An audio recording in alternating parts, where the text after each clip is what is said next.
राधे राधे। ओम नमो भगवते वासुदेवाय। है जो व्यक्ति हर गुरुवार भगवान विष्णु की पूजा करता है और गुरुवार की कथा सुनता है, गुरु बृहस्पति की और भगवान विष्णु की कृपा से उसकी सभी परेशानियां दूर हो जाती। प्राचीन समय की बात है। भारतवर्ष में एक राजा राज्य करता था। वह बड़ा ही प्रतापी और दानी था। वह नित्य गरीबों और ब्राह्मणों की सेवा सहायता करता था। वह प्रतिदिन मंदिर में जाकर दर्शन करने जाता था, लेकिन यह बात उसकी रानी को अच्छी नहीं लगती थी। वह ना ही पूजन करती थी और ना ही दान करने में उसका मन लगता था। एक दिन राजा शिकार खेलने वन को गए हुए थे, तो रानी और दासी महल में अकेली थी। उसी समय बृहस्पति देव साधु भेष में राजा के महल में भिक्षा के लिए गए और भिक्षा मांगी, तो रानी ने भिक्षा देने से मना कर दिया। रानी ने कहा कि हे साधु महाराज, मैं तो दान पुण्य से तंग आ गई हूँ। इस कार्य के लिए मेरे पति देव ही बहुत हैं। अब आप ऐसी कृपा करें कि सारा धन नष्ट हो जाए और तथा मैं आराम से रह सकूं। साधु ने कहा, देवी तुम तो बड़ी विचित्र हो। धन और संतान से कोई दुखी होता है, इसकी तो सभी कामना करते हैं। पापी भी पुत्र और धन की इच्छा करते हैं। अगर तुम्हारे पास अधिक धन हो तो भूखे मनुष्य को भोजन कराओ, प्याऊ लगवाओ, ब्राह्मणों को दान दो, कुआं, तालाब, बावली, बगीचे आदि का निर्माण कराओ, मंदिर पाठशाला बनवाकर दान दो, निर्धनों की कुंवारी कन्याओं का विवाह कराओ, साथ ही यज्ञ आदि कर्म करो, अपने धन को शुभ कार्यों में खर्च करो। ऐसा करने से तुम्हारा नाम परलोक में सार्थक होगा एवं स्वर्ग की प्राप्ति होगी। लेकिन रानी पर उपदेश का कोई प्रभाव नहीं पड़ा। वह बोली, महाराज मुझे ऐसे भी धन की आवश्यकता नहीं है जिसको मैं अन्य लोगों को दान दूं, जिसको रखने और संभालने में मेरा सारा समय ही नष्ट हो जाए। अब आप ऐसी कृपा करें कि सारा धन नष्ट हो जाए तथा मैं आराम से रह सकूं। साधु ने उत्तर दिया, यदि तुम्हारी ऐसी ही इच्छा हो तो जैसे मैं तुम्हें बताता हूँ तुम वैसे ही करना। बृहस्पतिवार को घर को गोबर से लीपना, अपने केसों को पीली मिट्टी से धोना, राजा से कहना वह बृहस्पतिवार को हजामत करवाए, भोजन में मांस मंदिरा खाना और कपड़ा धोबी के यहाँ धुलने डालना। ऐसा करने से 7 बृहस्पतिवार में ही आपका सारा धन नष्ट हो जाएगा। इतना कहकर वह साधु महाराज वहाँ से अंतर्ध्यान हो गए। उसके बाद रानी ने वही किया जो साधु ने बताया था। 3 बृहस्पतिवार ही बीते थे कि उसका समस्त धन संपत्ति नष्ट हो गया और भोजन के लिए राजा रानी तरसने लगे। तब एक दिन राजा ने रानी से कहा कि तुम यहाँ पर रहो, मैं दूसरे देश चाकरी के लिए चला जाता हूँ, क्योंकि यहाँ पर मुझे सभी मनुष्य जानते हैं, इसीलिए कोई कार्य भी नहीं कर सकता। देश चोरी परदेश भीख बराबर है। ऐसा कहकर राजा परदेश चला गया। वहाँ जंगल को जाता और लकड़ी काट कर लाता और शहर में बेचता। इस तरह जीवन व्यतीत करने लगा। इधर राजा के बिना रानी और दासी दुखी रहने लगी। किसी दिन भोजन मिलता और किसी दिन जल पीकर ही रह जाती। एक समय जब रानी और दासियों को 7 दिन बिना भोजन के व्यतीत करना पड़ा, तो रानी ने अपनी दासी से कहा, हे दासी, पास ही के नगर में मेरी बहन रहती है, वो बड़ी धनवान है, तू उसके पास जा और 5 सेर बेझर मांग कर ले आ, ताकि कुछ समय के लिए थोड़ा बहुत गुजर बसर हो जाएगी। दासी रानी की बात बहन के पास गई। उस दिन बृहस्पतिवार था।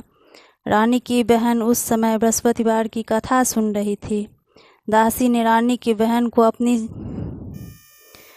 रानी का संदेश सुनाया, लेकिन रानी की बहन ने कोई उत्तर नहीं दिया।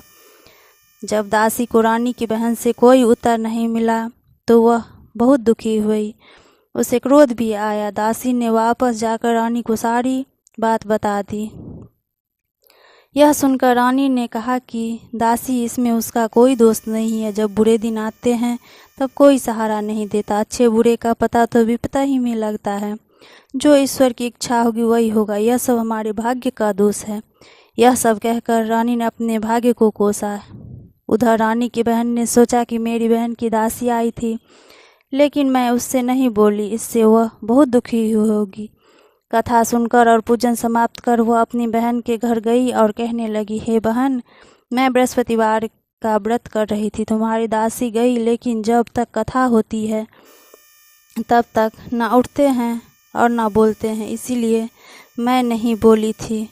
कहो दासी क्यों आई थी? रानी की बहन बोली, हमारे घर अनाज नहीं था। ऐसा कहते रानी की आंखें भर आई। उसने दासियों समेत 7 दिन तक भूखा रहने की बात भी अपनी बहन को बता दी। इसीलिए मैंने दासी को तुम्हारे पास 5 सेर बेझर लेने के लिए भेजा था। रानी की बहन बोली, बहन देखो, बृहस्पति देव सबकी मनोकामना पूर्ण करते हैं, देखो शायद तुम्हारे घर में अनाज रखा हो। पहले तो रानी को विश्वास नहीं हुआ, परंतु बहन के आग्रह करने पर उसने दासी को अंदर भेजा। दासी घर के अंदर गई तो वहाँ पर उसे एक घड़ा बेझर से बड़ा मिल गया। उसे बड़ी हैरानी हुई। उसने बाहर आकर रानी को बताया। दासी रानी से कहने लगी, हे रानी, जब हमको भोजन नहीं मिलता तो हम व्रत ही तो करते हैं, इसीलिए क्यों ना इससे व्रत और कथा की विधि पूछ ली जाए, हम भी व्रत कर लिया करेंगे। दासी के कहने पर रानी ने अपनी बहन से बृहस्पतिवार व्रत के बारे में पूछा। उसकी बहन ने बताया, बृहस्पतिवार के व्रत में चने की दाल व गुड़ मनक्का से विष्णु भगवान को केले के वृक्ष की जड़ में पूजन करे तथा दीपक जलाएं और कथा सुने। उस दिन एक ही समय भोजन करें। भोजन में पीले खाद्य पदार्थ का सेवन जरूर करें, इससे गुरु भगवान प्रसन्न होंगे, अन्न पुत्र धन का वरदान देते हैं, साथ ही सभी मनोकामनाएं पूर्ण करते हैं। व्रत और पूजन की विधि बताकर रानी की बहन अपने घर लौट गई। रानी और दासी दोनों ने निश्चय कर लिया कि बृहस्पति देव का पूजन जरूर करेंगे। 7 रोज बाद जब बृहस्पतिवार आया तो उन्होंने व्रत रखा।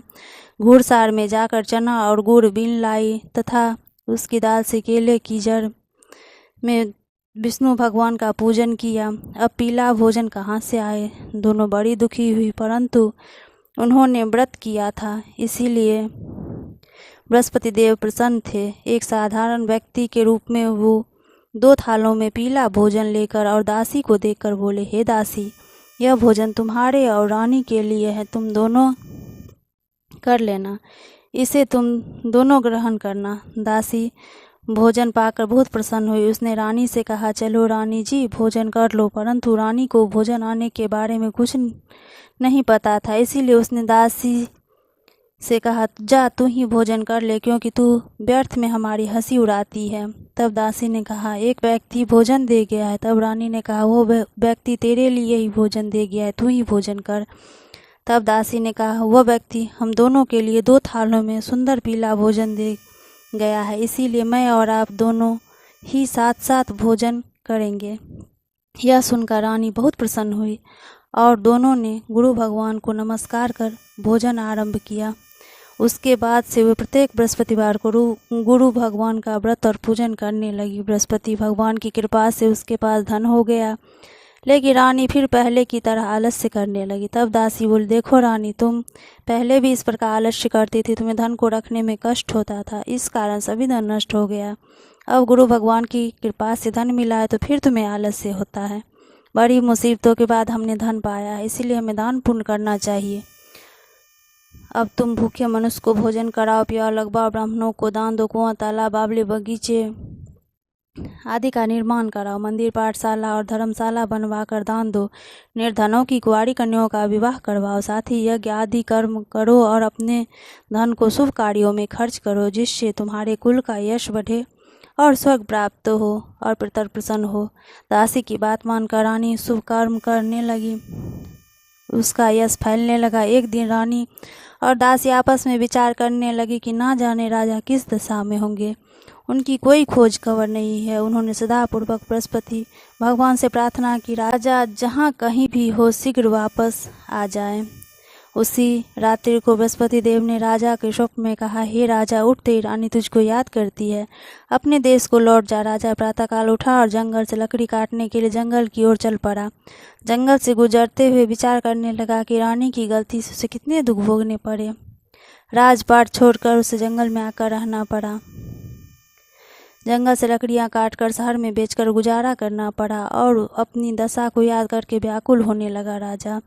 उसी समय राजा के पास बृहस्पति देव साधु के वेश में आकर बोले, हे लकड़हारे, तुम इस सुनसान जंगल में किस चिंता में बैठे हो, मुझे बतलाओ।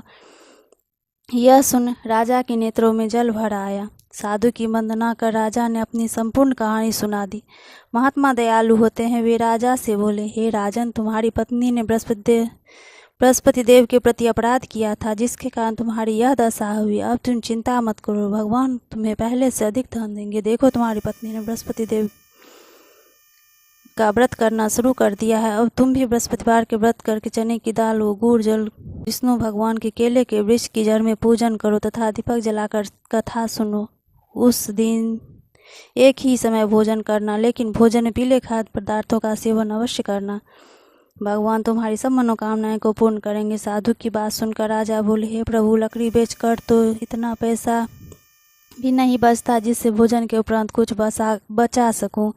मैंने रात्रि में अपनी रानी को व्याकुल देखा। मेरे पास कोई साधन नहीं जिससे उसका समाचार भी जान सकूं। फिर मैं कौन सी कहानी कहूं या यह भी मुझे मालूम नहीं है। साधु ने कहा, हे राजा, मन में बृहस्पति भगवान के पूजन व्रत का निश्चय करो, वे स्वयं ही तुम्हारे लिए कोई राह बना देंगे। बृहस्पतिवार के दिन तुम रोजाना की तरह लकड़ियां लेकर शहर में जाओ, तुम्हें रोज से दोगुना धन मिलेगा, जिससे तुम भली भांति भोजन कर लोगे तथा बृहस्पति देव की पूजा का सामान भी आ जाएगा। राजा ने ऐसा ही किया और उसको मनोवांछित फल की प्राप्ति हो गई। इस प्रकार जो भी यह कथा पढ़ता या सुनता है, भगवान विष्णु उसकी सब मनोरथ पूर्ण करते हैं। ओम नमो भगवते वासुदेवाय।